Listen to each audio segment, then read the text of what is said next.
Students, now we are here with another lecture of our 11th standard of our first chapter. Okay, आपण आता काय करणार आहे, first chapter begin करणार आहे. ओके, सो आपल्या फर्स्ट चॅप्टरचं नाव आहे युनिट्स अँड मेजरमेंट. काय आहे? Units and measurement. जनरली काय असतं की आपण कुठलीही फिजिकल क्वांटिटी जर टेस्टिंग करत असतो, आपण शेवटी युनिट लिहितो. जसं स्पीड आहे, स्पीडचं युनिट काय येतं आपलं, मीटर पर सेकंड. आपण असं लिहितो स्पीडचं जे पण, suppose a car is moving with a speed of 10 metre per second, आपण असं लिहित असतो. बरोबर. आता हे जे 10 मीटर पर सेकंड लिहिलंय, हे मीटर पर सेकंड काय असतं, युनिट्स असतं. ओके, तर अशा ज्या क्वांटिटीज असतात त्याला आपण जे मागं जे लावतो त्याला आपण काय म्हणतो, युनिट्स म्हणतो फिजिक्समध्ये. ओके, पहिला काय व्हायचं, जेव्हा डिफरंट कंट्रीज होते, डिफरंट कंट्रीजमध्ये डिफरंट वेनं आपण लेंथ मोजायचो और टेम्परेचर मोजायचो और बाकीच्या ज्या फिजिकल क्वांटिटीज आहेत त्या मोजायचो. ओके, जसं तुम्ही युरोपमध्ये गेला तिथं ते फूट जास्त यूज करतात, लेंथ मोजताना फूट्स जास्त यूज करतात. ओके, तुम्ही अमेरिका इकडं गेला तर ते मीटर्समध्ये जास्त यूज करतात. तुम्ही कुठं दुसरीकडे गेला त्यांची दुसरी काहीतरी क्वांटिटीज असेल. तर असं पहिला होतं. ओके, बट प्रॉब्लेम काय व्हायचा, जेव्हा तुम्ही रिसर्च करता, ओके, तर ते प्रूफ करण्यासाठी तुम्हाला एका सायंटिस्टला ते दुसऱ्या सायंटिस्टकडे पाठवायचं असतं. सपोज इंडियन सायंटिस्ट आहे, त्यानं जे स्केल आहे ते मीटर्समध्ये मोजलेलं आहे. ओके, त्यानं पाठवलं ब्रिटिश सायंटिस्टकडं. जर ब्रिटिश सायंटिस्ट काय करणार, जर सपोज मी 10 मीटर्स लिहिलं नसला, फक्त 10 लिहिलेलं असणार तिथं, ब्रिटिश सायंटिस्ट काय करणार, ते 10 फूट घेणार. 10 फूट हे 10 मीटरपेक्षा कमी आहे. बरोबर, 10 फूट काय आहे, 10 मीटरपेक्षा कमी आहे. तर मग प्रॉब्लेम येत होते, ते क्वांटिटीज मॅच होत नव्हत्या आणि रिझल्ट सेम येत नव्हते.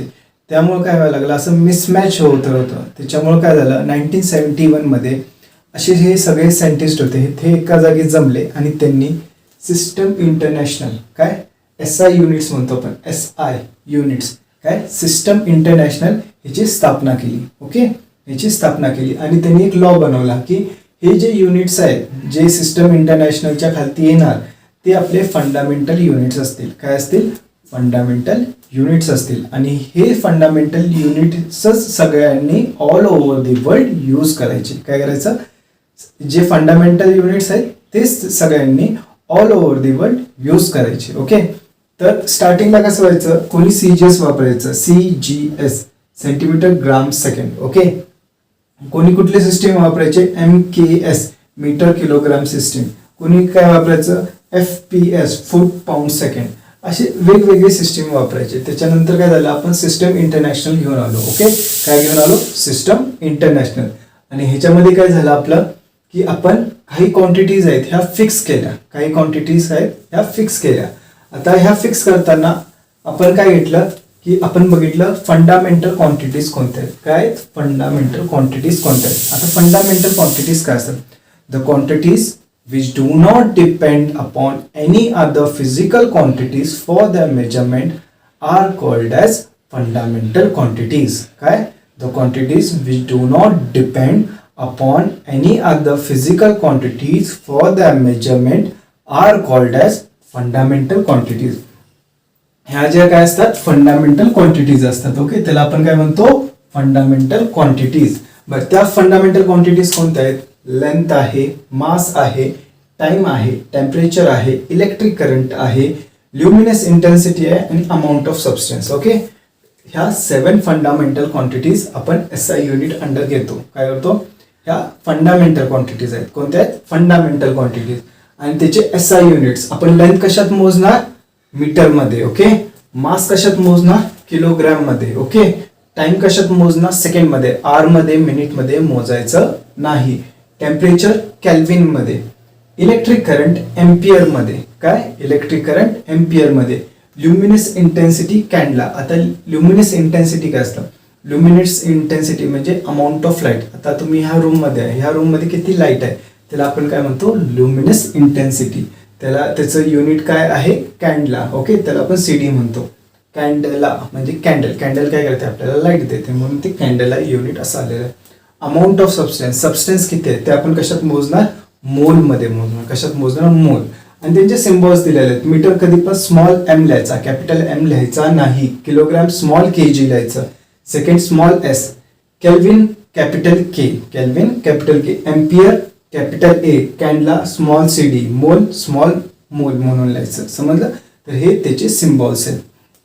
तर आता तुम्हाला काय करायला लागणार आहे, फर्स्ट ऑफ ऑल हा टेबल काढून घ्यायचा. ओके, आणि हे लिहून घ्यायचं. CGS, MKS, फूट पाऊंड सेकंड. ओके, तर हे सगळं लिहून घ्यायचं. हा टेबल काढून घ्यायचा. हा तुमच्या टेक्स्टबुकमध्ये पण असणार, पहिल्याच पानावर आहे. ओके, त्याच्यानंतर फंडामेंटल क्वांटिटीजचं डेफिनेशन लिहायचं. मी आताच सांगितलं तुम्हाला फंडामेंटल क्वांटिटीजचं डेफिनेशन लिहायचं. त्यानंतर fundamental units. Okay, the units which are use to describe the fundamental quantities. काय? The units which are used to describe the fundamental quantities are known as fundamental units. Okay, आता ह्या आपल्या fundamental quantities आहेत. Okay, fundamental length ही fundamental quantity आहे. त्याचं unit काय? Metre. तर हे काय झालं? फंडामेंटल युनिट झालं. आता मास ही काय? फंडामेंटल क्वांटिटी आहे. ओके, आणि त्याचं युनिट काय असणार? किलोग्राम. तर किलोग्राम काय झालं? फंडामेंटल युनिट झालं. समजलं? फंडामेंटल क्वांटिटी आणि फंडामेंटल युनिट मधला डिफरन्स. ओके, त्याच्यानंतर येतं derive quantities and derive units. Okay, derive quantities and derive units. आता ह्या 7 फंडामेंटल युनिट क्वांटिटीज झाल्या आणि युनिट झालं. खरं फिजिक्समध्ये खूप साऱ्या फिजिकल क्वांटिटीज आहेत.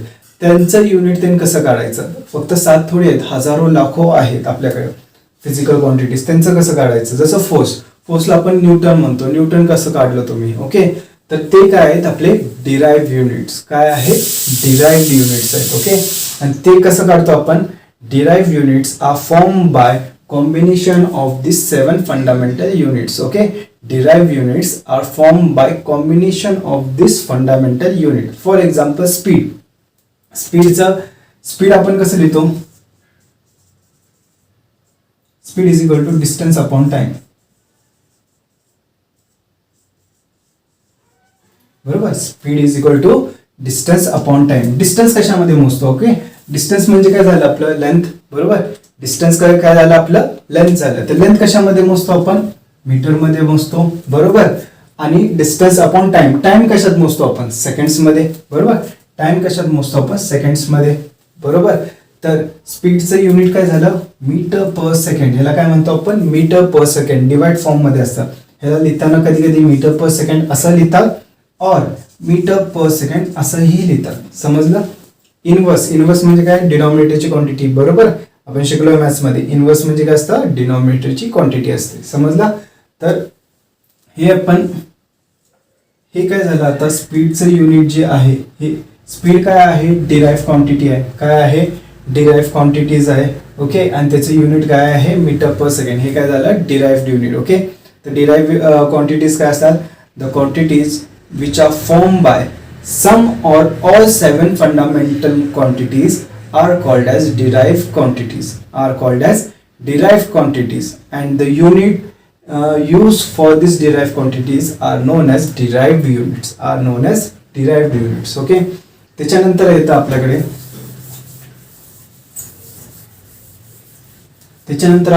Supplementary units. Okay, supplementary units.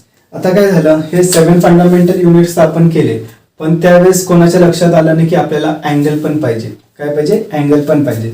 मग आता तर आपण हे केलेलं आहे, मग आता ह्याच्यात चेंजेस कसे करायचे? म्हणून त्यांनी नाव काय दिलं? Supplementary units. सप्लिमेंटरी युनिट्स म्हणजे एक्स्ट्रा. सप्लिमेंटरी म्हणजे एक्स्ट्रा. ओके, जसं आपण एक्झाम मध्ये म्हणतो मॅम मला सप्लिमेंट द्या. ओके, तुमची मेन जे कॉपी असते ती लिहून झालेली असते, म्हणून तुम्ही काय म्हणता? मॅम मला सप्लिमेंट द्या. ओ सर मला सप्लिमेंट द्या. सप्लिमेंट म्हणजे काय? एक्स्ट्रा. तर नंतर आपण काय केले? 2 क्वांटिटीज ऍड केले. एक होता प्लेन अँगल. काय होता? Plain angle. प्लेन अँगल म्हणजे आपण जो नॉर्मल अँगल मोजत असतो. ओके, सपोज ह्या दोघांमधला अँगल काय असणार? थीटा. तर हा काय झाला? आपला प्लेन अँगल झाला. काय झाला? प्लेन अँगल झाला. आणि दुसरा असतो solid angle. Solid angle 3D फिगरसाठी असतो. कशासाठी असतो? 3D फिगरसाठी. जनरली सपोज तुम्ही एक स्पिअर कन्सिडर केला. काय केलं? स्पिअर कन्सिडर केला. त्याचं सेंटरमध्ये आहे. ओके, सॉलिड स्पिअर म्हणतो. ओके, तर सपोज तुम्ही इथं असा एक कट केला असेल ह्याचा पार्ट, तर हा जो अँगल क्रिएट होत असतो हा जो टोटल अँगल क्रिएट होत असतो तो काय असतो, सॉलिड अँगल असतो. तो काय असतो, सॉलिड अँगल. जनरल एक्झाम्पल म्हणजे तुम्हाला जर ह्याच्यावरनं कळलं नसेल, तुम्ही टरबूज बघितलाय बरोबर, तो माणूस काय करतो, पिकलेला आहे का नाही बघण्यासाठी कधी कधी काय करतात, असे कापतात ते बरोबर, अशा ह्या फॉर्म मध्ये कापतात.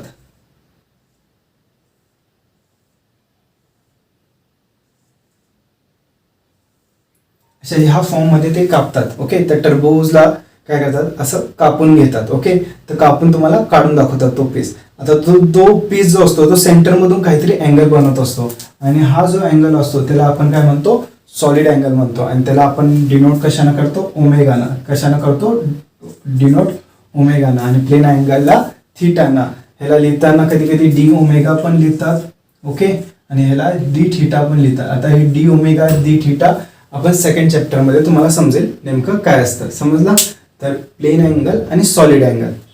आता तुम्हाला होमवर्क काय करायचं आहे, फर्स्ट हे लिहून घ्यायचं, CGS MKS आणि FPS हे लिहून घ्यायचं. त्याच्यानंतर ह्या टेबल आहे, हा टेबल लिहून घ्यायचा आणि लर्न करायचा आहे. काय करायचं आहे, फक्त लिहून नाही ठेवायचा, लर्न करायचा. मी आल्यावर विचारणार, हा सगळ्यांना प्रत्येकाला पाठ झाला पाहिजे. त्याच्यानंतर ह्या फंडामेंटल क्वांटिटीजचं डेफिनेशन लिहायचं आहे, फंडामेंटल युनिट्सचं डेफिनेशन लिहायचं आहे, डिराइव्ह क्वांटिटीजचं डेफिनेशन लिहायचं आहे. ओके, तर ह्या सगळ्या गोष्टी तुम्हाला करायच्या आहेत. ओके, तर एवढंच फर्स्ट लेक्चरसाठी. नेक्स्ट लेक्चरमध्ये आपण पुढचं बघूया. Okay, bye.